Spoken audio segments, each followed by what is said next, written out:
आज मैं आपके साथ ऐसी रेसिपी शेयर करने जा रही हूँ जो आपने ना कभी बनाई होगी ना खाई होगी। आज हम बनाने जा रहे हैं चने की दाल और चावल की नई रेसिपी। बहुत ही स्वादिष्ट सब्ज़ी बनकर ये तैयार होती है। इसे बनाना भी बहुत ही आसान है। आप एक बार ये सब्ज़ी बना लेंगे तो आप इसका स्वाद कभी भी भूल नहीं पाएंगे। नमस्कार, वाहजी रसोई में आपका स्वागत है। तो चलिए चने दाल और चावल की एकदम नई रेसिपी बनाना शुरू करते हैं। तो इसके लिए हमने लिया है चने की दाल और चावल, जिसे हमने अच्छे से धोकर 3 से 4 घंटे भिगो लिया है। हमने चावल और दाल को इकट्ठे भिगोया है। आप चाहें तो दोनों को अलग-अलग भी भिगो सकते हैं। तो एकदम से हमारे चना दाल और चावल भीग चुके हैं। तो हमने ये कटोरी के माप से लिया है। तो ये कटोरी हमने 1 चना दाल लिया है और आधी कटोरी हमने चावल लिया है। तो हमारे अच्छे से भीग चुके हैं। अब हम इनको अच्छे से ग्राइंड कर लेंगे। तो हमने ये ग्राइंडिंग जार ले लिया है। तो छोटा वाला जार हमने लिया है, इसलिए हम 2 बार इसे ग्राइंड करेंगे। तो हम इसमें दोनों चीज़ों को डाल देंगे और बिल्कुल थोड़ा-सा पानी डाल के हम इसे ग्राइंड करेंगे। बहुत ज़्यादा पानी हमने इसमें नहीं डालना है। तो अब इसको ढक्कन लगा देते हैं। अच्छे से हम इसको ग्राइंड कर लेते हैं। तो हमारी दाल अच्छे से ग्राइंड हो चुकी है। तो अब हम इसको एक बाउल में निकाल लेंगे। तो सारा पेस्ट हमने बाउल में इसका निकाल लेना है।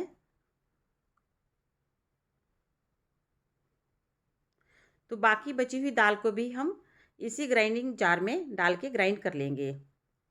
इसमें भी हमने पानी का इस्तेमाल नहीं करना है। ज़रूरत हो तो 1 आध चम्मच पानी का इस्तेमाल कर सकते हैं। तो सारी दाल को हमने ग्राइंड कर लिया है। ये देखिए एकदम गाढ़ा सा पेस्ट हमने बना लिया है। बहुत ज़्यादा इसमें पानी का इस्तेमाल हमने नहीं किया है। तो इसको साइड में रख लेते हैं और जो सब मसाले हम इसमें इस्तेमाल करने वाले हैं सब्ज़ी में, उन्हें देख लेते हैं। तो एक हमने बड़ा प्याज लिया है और 3 हमने एकदम से पके हुए टमाटर लिए हैं। तो अब हम इनको ग्राइंड नहीं करेंगे, बस हम इनको कद्दूकस करेंगे मोटी वाली साइड से। तो ये हमारा कद्दूकस किया हुआ टमाटर और एक हमने प्याज जो हमने लिया था, उसको भी कद्दूकस कर लिया है। ये अदरक, लहसुन और हरी मिर्च का पेस्ट है। तो हम इस मसाले को भी अब साइड में रख देते हैं और एक बार फिर से हम अपनी दाल चेक कर लेते हैं। एकदम से गाढ़ी दाल का हमने घोल बनाया है ये देखिए। तो अब हम इसमें थोड़ा-सा मैदा इस्तेमाल करेंगे, क्योंकि चना दाल और चावल दोनों में बाइंडिंग नहीं होती, तो इसको बाइंडिंग देने के लिए हम इसमें थोड़ा-सा मैदा डाल रहे हैं। 2 चम्मच हमने इसमें मैदा डाला है। हम इसके भल्ले बनाने वाले हैं, तो भल्ले ऐसे नहीं बनेंगे, फट सकते हैं। तो इसलिए बाइंडिंग इसके लिए बहुत ज़रूरी है। तो इसमें हमने 2 हरी मिर्च काट के डाल दी है। थोड़ा-सा हमने कड़ी पत्ता डाला है। आपके पास अगर हरा धनिया हो, तो आप हरा धनिया डाल सकते हैं। थोड़ा-सा हम इसमें डालेंगे हल्दी पाउडर। 1 पिंच हम इसमें मिर्च डालेंगे, लाल मिर्च डाली है, क्योंकि हमने हरी मिर्च भी ली है इसलिए लाल मिर्च कम डाल रहे हैं। और 1 चम्मच हम इसमें डालेंगे धनिया पाउडर और थोड़ा-सा नमक। अब इसको और भी ज़्यादा क्रिस्पी बनाने के लिए हम इसमें एक कटा हुआ प्याज डाल रहे हैं। इससे हमारे भल्ले बहुत ही ज़्यादा क्रिस्पी बनेंगे। अब हम इनको सब अच्छे से दाल में मिक्स कर लेंगे। बढ़िया से सारे मसाले हमने मिक्स कर लेने हैं और मैदा को भी हम अच्छे से मिक्स कर लेंगे। अब मैदा से हमारा पेस्ट जो है थोड़ा-सा और भी ज़्यादा गाढ़ा हो जाएगा और भल्ले बनाना हमें और भी ज़्यादा आसान हो जाएँगे। अब हम इसमें थोड़ा-सा हींग भी डाल देते हैं, डाइजेशन में बहुत ज़्यादा हेल्प करता है। इसे भी हम अच्छे से मिक्स कर लेंगे। तो हमारा पेस्ट जो है बढ़िया से तैयार हो चुका है। ये देखिए इसकी कंसिस्टेंसी एकदम थिक है। तो हम भल्लों को तवे पर ही बनाएँगे। तो थोड़ा-सा हम तवे को जो है ग्रीस कर लेंगे ऑयल से, ताकि ये नीचे चिपके नहीं। आप चाहें तो इन्हें कढ़ाई में भी फ्राई कर सकते हैं, लेकिन आज हम तवे पर ही भल्ले बनाने वाले हैं। इन्हीं भल्लों से आज हम सब्ज़ी बनाएँगे।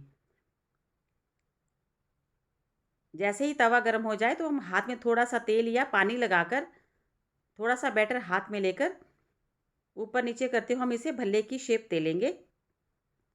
बैटर हमारा बहुत ज़्यादा पतला नहीं है, बस इसी प्रकार से। ये देखिए हमारा भल्ला जो है एक तैयार हो चुका है। इसे हम तवे पे डाल देते हैं। इसी तरह से हम दूसरा भल्ला भी बनाकर तैयार कर लेंगे। दूसरा भल्ला भी हमें बना लिया है। अगर इसकी शेप थोड़ा आगे पीछे हो जाए तो हम इसे तवे पर भी ठीक कर सकते हैं। तो हमारा तवा थोड़ा बड़ा है, जितने भल्ले इसमें आएँगे हम इसमें बना लेंगे, तो डाल देंगे इकट्ठे ही। तो टोटल 4 भल्ले जो है वो हमारे तवे पर आ गए हैं, तो हमने बनाकर इसमें डाल दिए हैं। अब इसको थोड़ा-सा हम ऑयल डाल देंगे ताकि भल्ले हमारे अच्छे से क्रिस्पी पक जाएँ। थोड़ा त तेल इसके ऊपर भी डाल देंगे। अब ये अच्छे से हम सिकने देते हैं। तो हम अपना टाइम बचाने के लिए दूसरी तरफ मसाला भूनना भी शुरू कर देंगे। तो हमने दूसरी गैस पे भल्लों को रख दिया और इस गैस पे हम डाल देंगे कढ़ाई। तो जैसे ही कढ़ाई गर्म हो जाएगी तो अब हम इसमें डालेंगे सरसों का तेल। सारी सब्ज़ी हम सरसों के तेल में ही बनाते हैं, इससे बहुत ही अच्छी टेस्टी सब्ज़ी बनकर तैयार होती है। अब भल्ले जब एक साइड से अच्छे से सिक जाएँ तो हम इसे पलट के दूसरी साइड से कर लेंगे और इसे भी दूसरी साइड से भी अच्छे से हम सेक लेंगे। हमने आँच को बहुत ज़्यादा नहीं करना है, थोड़ा मध्यम आँच पे हमने इनको सेकना है ताकि अंदर तक ये हमारे भल्ले अच्छे से सिक जाएँ। इसमें भी थोड़ा-सा हम ऑयल कर लेंगे, इससे क्रिस्पी भल्ले हमारे बनकर तैयार होंगे। तो 1 मिनट के बाद देखिए हमारे भल्ले कितने बढ़िया से सिक कर तैयार हो चुके हैं। इनका कलर देखिए कितना बढ़िया आया है। तो इन्हें हम तवे से निकाल लेते हैं और तवे को हम एक बार फिर से हल्का-सा तेल से ग्रीस कर लेंगे। और फिर से हम इसमें भल्ले बनाकर डाल देते हैं। टोटल 4 भल्ले हमने पहले डाले थे, तो फिर से हम इसमें 4 भल्ले बनाकर डाल देंगे। अब इसको हम फिर से थोड़ा-सा इसके ऊपर तेल डालेंगे ताकि भल्ले हमारे दोनों साइड से अच्छे से सिक जाएँ।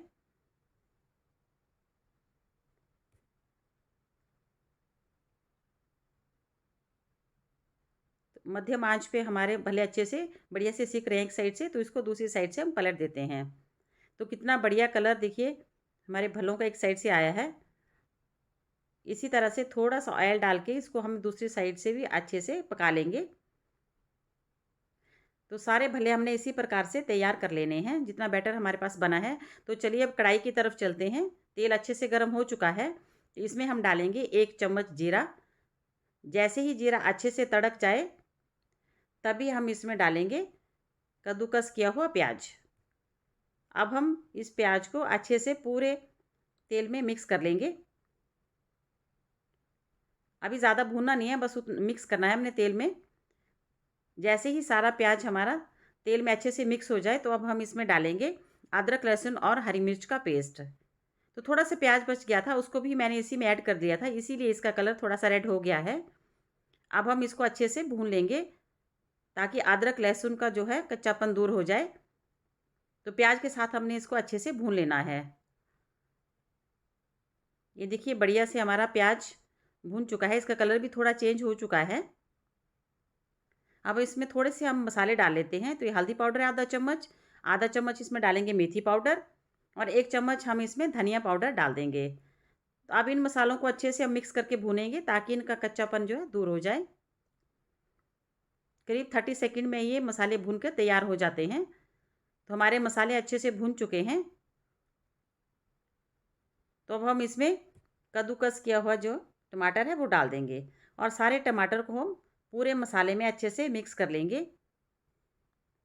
अब टमाटर हमने डाला है तो इसमें हम थोड़ा सा नमक भी डाल देते हैं ताकि हमारा टमाटर अच्छे से पक जाए।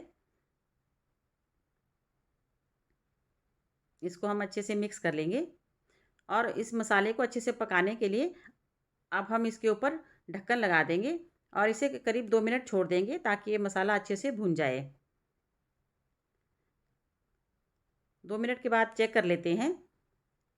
ये मसाले ने हमारे देखिए तेल छोड़ना शुरू कर दिया, इसका मतलब कि हमारा मसाला जो है बढ़िया से भुन चुका है।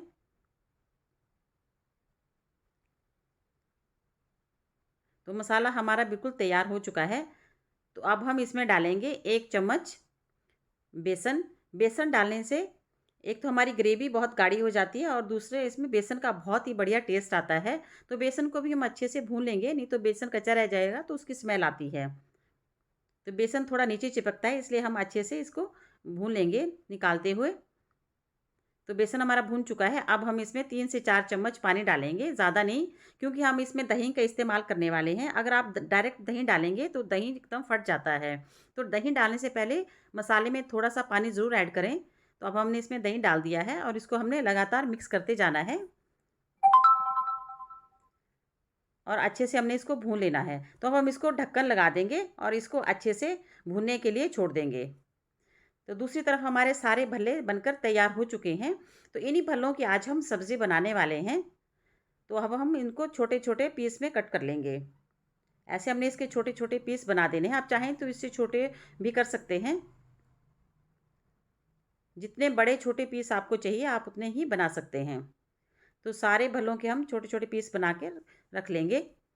तो दूसरी तरफ हम मसाले को भी चेक कर लेते हैं। तो ये देखिए मसाला भी हमारा बिल्कुल तैयार हो चुका है, यानी कि मसाले ने तेल छोड़ना शुरू कर दिया है। तो समझ लीजिए मसाला बिल्कुल तैयार है। तो अब हम इसमें थोड़े से मसाले और ऐड कर लेंगे। तो इसमें हम डाले हैं थोड़ा सा कश्मीरी लाल मिर्च, बहुत बढ़िया कलर आता है। इसके साथ ही हम आधा सा चम्मच इसमें डालेंगे काली मिर्च का पाउडर।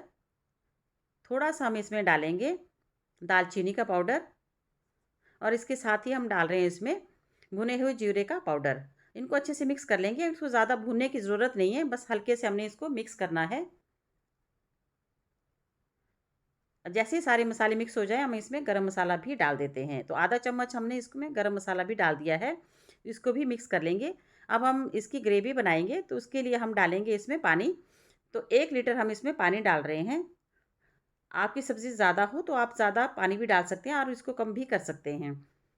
तो सारे मसाले के साथ पानी को अच्छे से मिक्स कर लेंगे। अब इस स्टेज पे हम गैस को फुल फ्लेम पे कर देंगे और ढक्कन लगाकर इसको एक उबाल आने तक पका लेंगे। तो हमारी ग्रेवी में एक उबाल आ चुका है। तो अब हम इसमें छोटे-छोटे पीस किए हुए अपने सारे भल्ले इसमें डाल देंगे। थोड़े-थोड़े करके हमने सारे इसमें डाल देने हैं। अब इनको अच्छे से मिक्स कर लेंगे। अब इनको हम ढक्कन लगा के पकाएंगे। बीच में एक बार हम इसको चेक कर लेते हैं। अभी हमने इसमें नमक ऐड नहीं किया है तो हम इसमें 1 चम्मच नमक डाल देंगे और इसको भी अच्छे से हम मिक्स कर लेंगे। और फिर से हम इसको ढक्कन लगा देंगे और कम से कम 6 से 7 मिनट पकने के लिए छोड़ देंगे। 6 से 7 मिनट में हमारी सब्ज़ी पककर तैयार हो जाएगी। तो चलिए 6-7 मिनट हो चुके हैं, इसको एक बार चेक कर लेते हैं सब्ज़ी को। तो ये देखिए सब्ज़ी हमारी बिल्कुल गाढ़ी हो चुकी है और अच्छे से पक भी चुकी है। तो सब्ज़ी की ग्रेवी देखिए कितनी बढ़िया गाढ़ी ग्रेवी बनकर तैयार हुई है। देखने में भी बहुत बढ़िया लग रही है। एकदम से मुँह में पानी आ रहा है। तो गैस बंद कर देते हैं। तो अब हम इसे गरमा-गरम सर्व कर लेते हैं। तो देखिए कितनी बढ़िया हमारी सब्ज़ी बनकर तैयार हुई है। घर में रखे हुए सामान से भी हमने सब्ज़ी तैयार की है। बहुत ही खाने में टेस्टी लगती है और बनाना भी बहुत ज़्यादा मुश्किल नहीं है। आप भी इस सब्ज़ी को एक बार बनाकर ट्राई ज़रूर करें। आपको ये सब्ज़ी यकीनन बहुत ज़्यादा पसंद आएगी। अगर आपको ये पसंद आए तो इसे लाइक एंड शेयर ज़रूर करें। और अभी तक आपने मेरे चैनल को सब्सक्राइब नहीं किया है तो प्लीज़ मुझे सपोर्ट करने के लिए मेरे चैनल को सब्सक्राइब ज़रूर करें, ताकि मैं ऐसी ही और नई-नई रेसिपीज़ आपके लिए लेकर आती रहूं। तो मिलते हैं ऐसी ही एक और नई रेसिपी के साथ। तब तक के लिए स्वस्थ रहिए, मस्त रहिए, खुश रहिए।